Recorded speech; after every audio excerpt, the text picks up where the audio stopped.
नमस्कार। आज हम संत जो लालदास जी है इसके बारे में चर्चा करेंगे। संत लालदास जी संप्रदाय के प्रवर्तक थे और इनका संबंध निर्गुण शाखा से थे। तो संत लालदास जी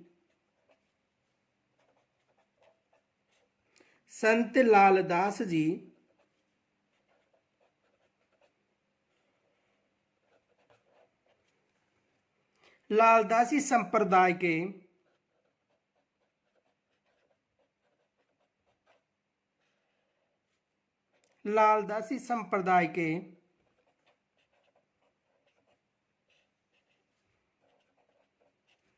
प्रवर्तक थे।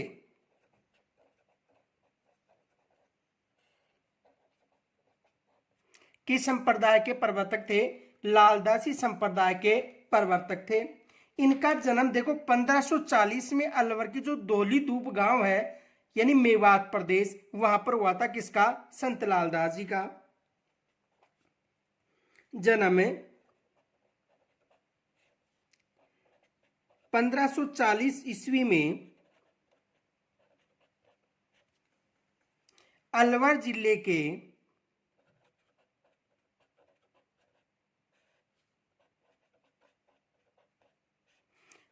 जिले के धौली धूप गांव में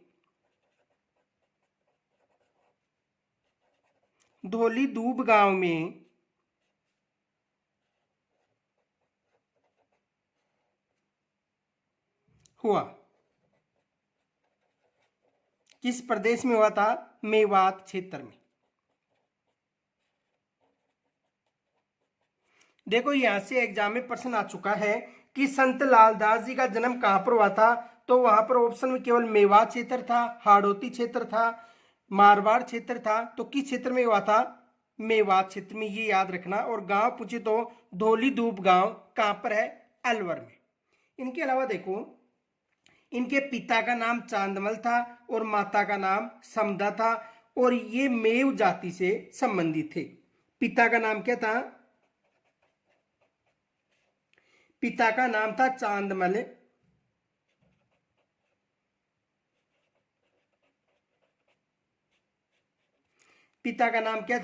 चांदमल और माता समदा थी। पिता कौन था? चांदमल और माता समदा। वे जाति से मेव थे, ये याद रखना। वे जाति से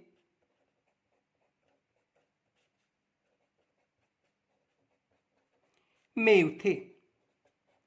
किस जाति से संबंधित थे? मेव जाति से इनका संबंध था। इन्होंने तिजारा के जो मुस्लिम फकीर गदन चिश्ती थी उनसे दीक्षा ली थी। इनके अलावा वह मुगल सम्राट अकबर व दादू के समकालीन था। कौन? संत लालदास जी। तो देखो, वह मुगल सम्राट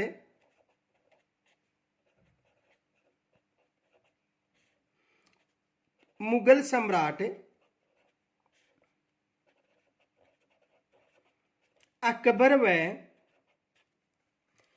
दादू दयाल के समकालीन थे। संत दादू दयाल के समकालीन थे।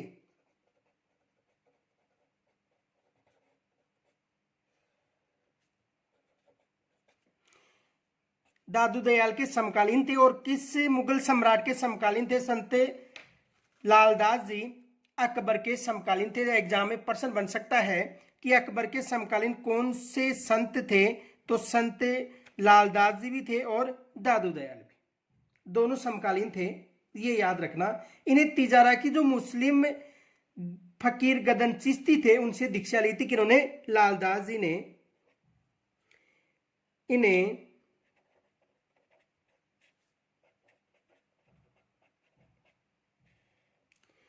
तिजारा के मुस्लिम फकीर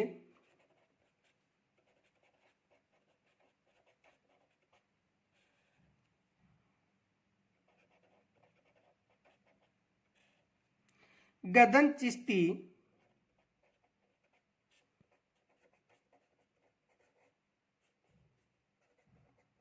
से दीक्षा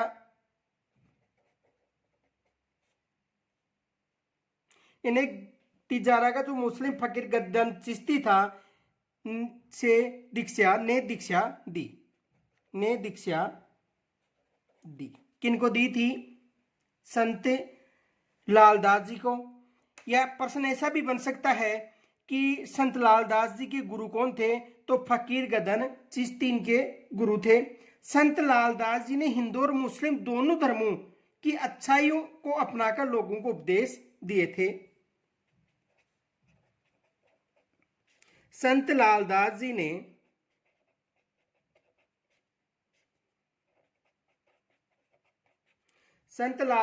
ने हिंदू और मुस्लिम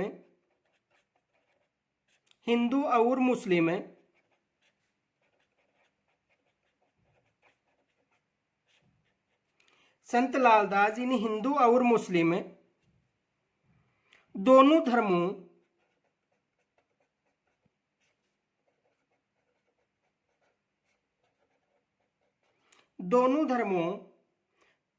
की अच्छाइयों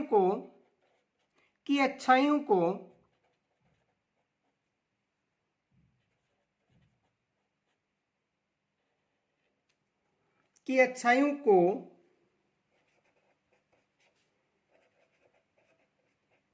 अपना कर लोगों को उपदेश दिए।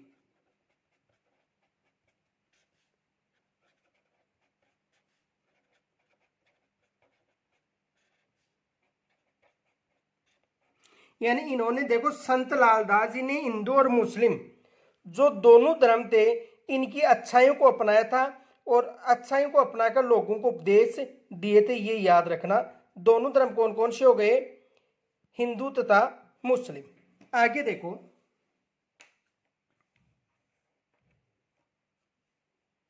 लालदास जी ग्रस्त संत थे।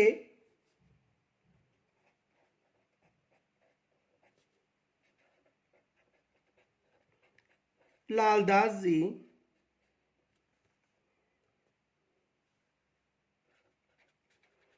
ग्रस्त संत थे।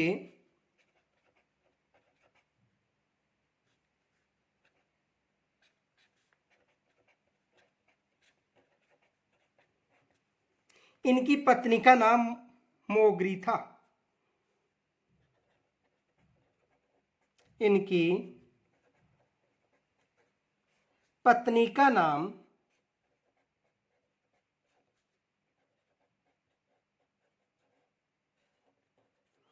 मोगरी था। इनके 2 पुत्र व 1 पुत्री थी।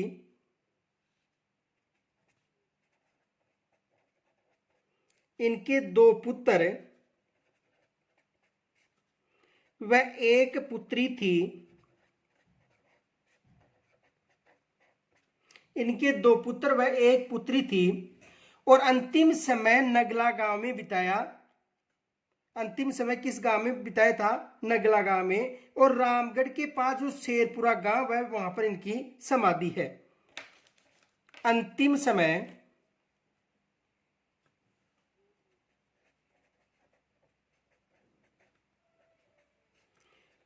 समय नगला गांव में बिताया।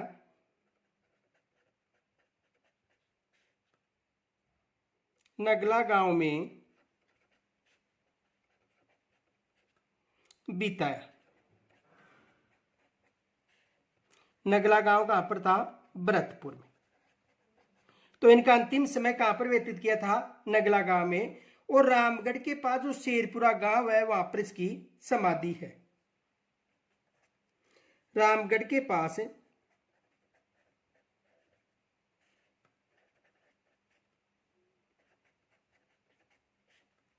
शेरपुरा गांव में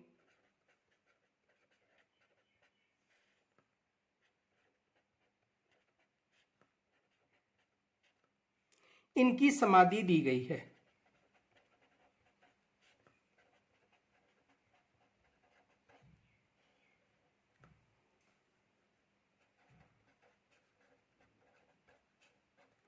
किस गांव में? तो रामगढ़ के पास जो शेरपुरा गांव है वहां पर इनकी समाधि दी गई है। किनकी? लालदास की।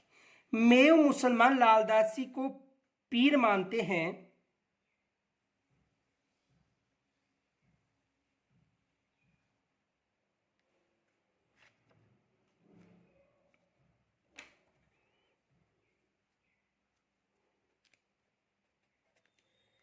मेव मुसलमान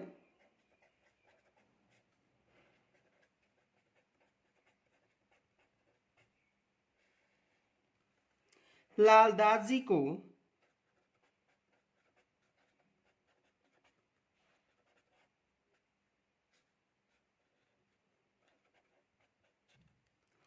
पीर मानते हैं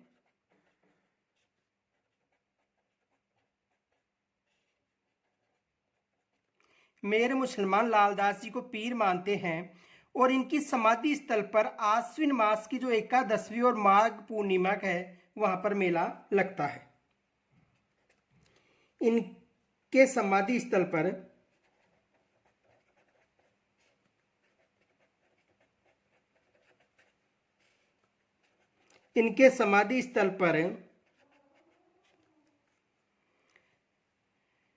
आश्विन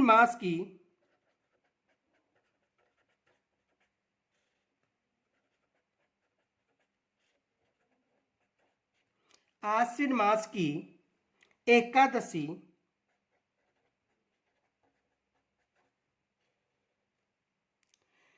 व माघ पूर्णिमा को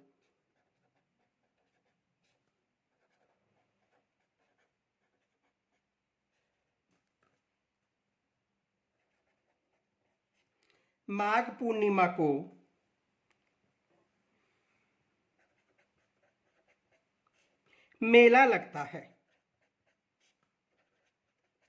कब लगता है? देखो, आश्विन मास की एकादशी और माघ पूर्णिमा को इनकी जो समाधि है वहां पर मेला लगता है। इनके अलावा देखो, लालदास जी ने आदर्श साधु उसे कहा जो स्वयं अपनी जीविका चलाए और दूसरों पर आश्रित न रहे।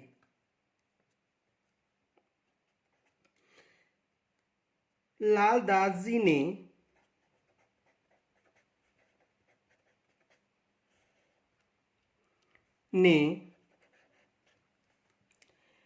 आदर्श साधु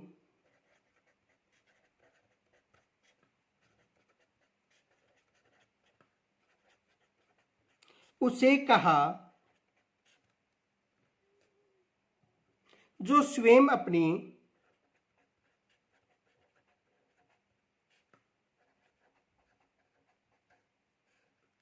आजीविका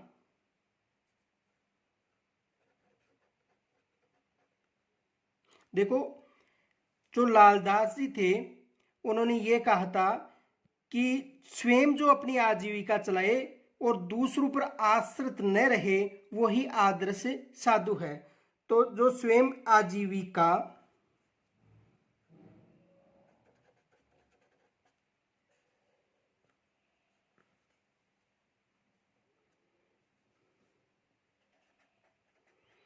चलाए तथा दूसरों पर आश्रित न रहे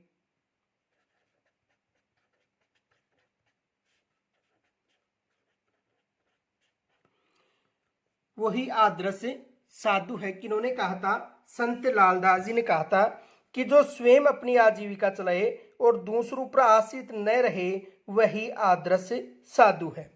इनके अलावा देखो,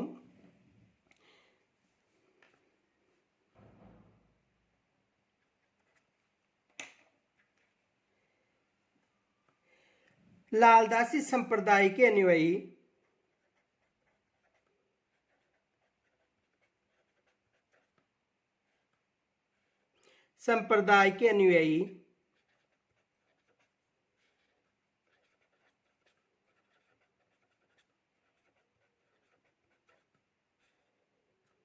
मेव जाति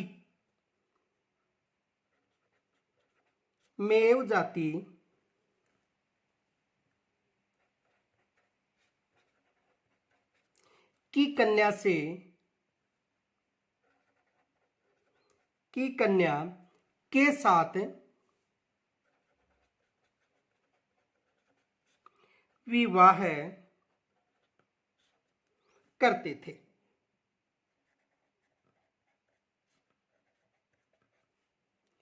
यानी मेव जाति के जो अनुयायी थे, जो लालदासी संप्रदाय के अनुयायी थे, वो किस जाति की कन्याओं से विवाह करते थे?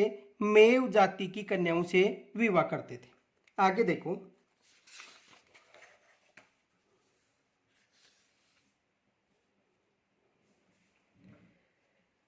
ये अपने को यानी ये अपने ब्रह्मा को राम कहते थे।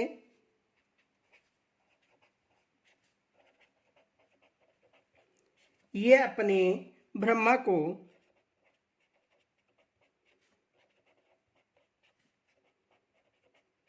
राम कहते थे।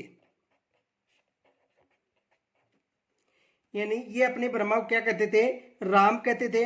इस संप्रदाय की दीक्षा लेने वाले व्यक्ति निरंकारी होना चाहिए, उसे संपत्ति का मोह नहीं होना चाहिए।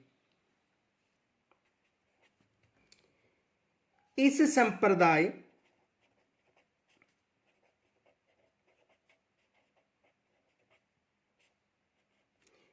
संप्रदाय की दीक्षा लेने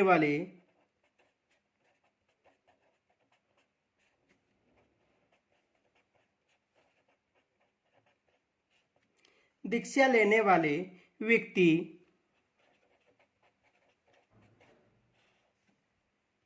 निरंकारी होना चाहिए, निरंकारी होना चाहिए, उसे संपत्ति का मोह नहीं होना चाहिए, उसे संपत्ति का मोह नहीं होना चाहिए।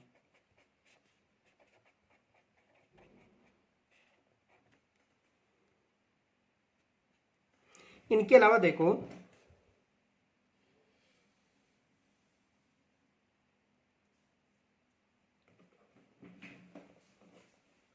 इस संप्रदाय में दीक्षा लेने वाले व्यक्ति को इस संप्रदाय में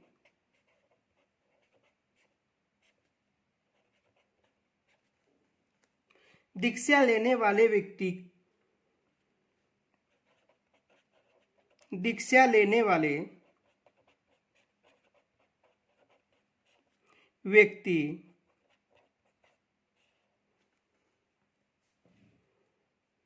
को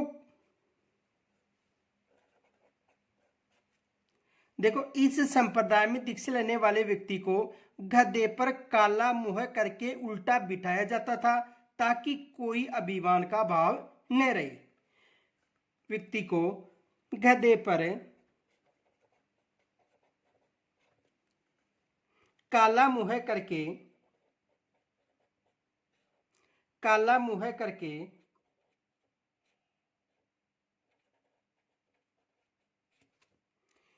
यानी गधे पर काला मुंह करके उल्टा बिठाया जाता था,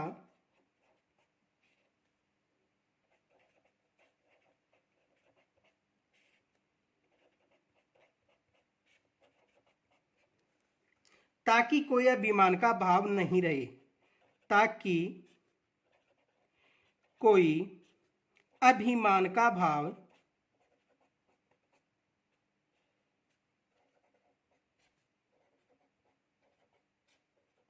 न रहे। यानी इस संप्रदाय में दीक्षा लेने वाले जो व्यक्ति थे, उनको गधे पर काला मुंह करके उल्टा बिठाया जाता था, ताकि कोई अभिमान का भाव नहीं रहे। किस संप्रदाय की बात कर रहे हैं?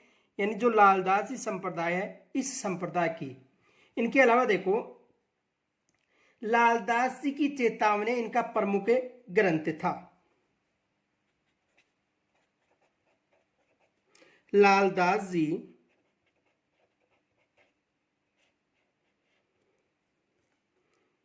का जो प्रमुख ग्रंथ था, कौन सा था? लालदास जी की चेतावनियां।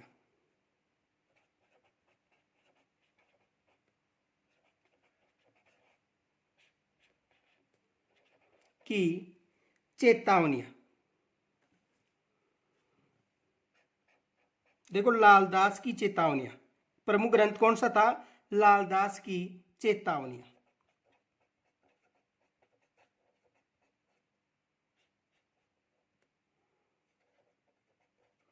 इनका ग्रंथ था।